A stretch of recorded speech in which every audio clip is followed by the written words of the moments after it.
লাখ লাখ বিদেশীৰ নাম অন্তৰ্ভুক্ত NRCত বহু লোকৰ এই অভিযোগ দুদিন পূৰ্বলৈ হচৰত নাম অন্তৰ্ভুক্ত হোৱা 600 লোকৰ বিৰুদ্ধে দাখিল কৰা হৈছিল আপত্তি আৰু অৱশেষত অন্তিমটো দিনত আছুসহ 28টা জনগোষ্ঠীয় সংগঠনে ৰাইজৰ সহযোগত 2.5 লক্ষাধিকৰ বিৰুদ্ধে দাখিল কৰিলে আপত্তি বৰপেটাত ব্যাপক হাৰত আপত্তি দাখিল বহু প্ৰত্যাশিত NRC দাবী আপত্তি প্ৰক্ৰিয়া সোমবাৰে মাজনিশা অন্ত পৰে হচৰত লাখ লাখ বিদেশীৰ নাম অন্তৰ্ভুক্ত হোৱা বুলি বহু লোকৰ অভিযোগ আছিল যদিও অন্তিম দিনৰ দুদিন পূৰ্বলৈ হচৰত নাম অন্তৰ্ভুক্ত হোৱা মাত্ৰ 600 সন্দেহজনক লোকৰ বিৰুদ্ধে দাখিল কৰা হৈছিল আপত্তি সংবাদ মাধ্যমক দল সংগঠনৰ ভূমিকাক তীব্ৰ সমালোচনা কৰা হৈছিল আৰু অৱশেষত শেষ মুহূৰ্তত ৰাইজৰ সহযোগত আছুসহ 28টা জনগোষ্ঠীয় সংগঠনে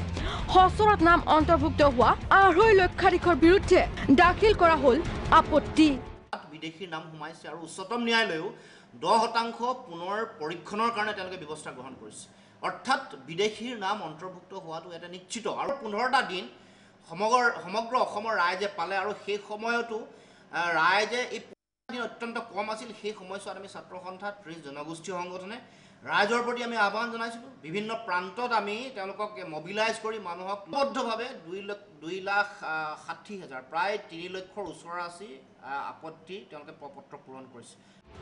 বৰপেটাত ব্যাপক হাৰত আপত্তি দাখিল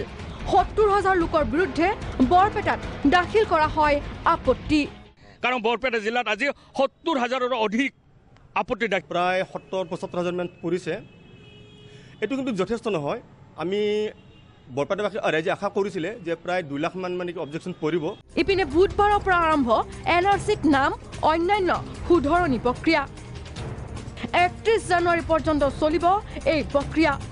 অনলাইন অথবা NSKৰ জৰিয়তে কৰিব পাৰিব শুধৰণি বৰপেটাৰ পৰা ৰাজু উজাৰ সহযোগত ভিডিঅ' জাৰ্নেলিষ্ট সৌৰভৰ সৈতে ববিতা গগৈ প্ৰাগ নিউজ গুৱাহাটী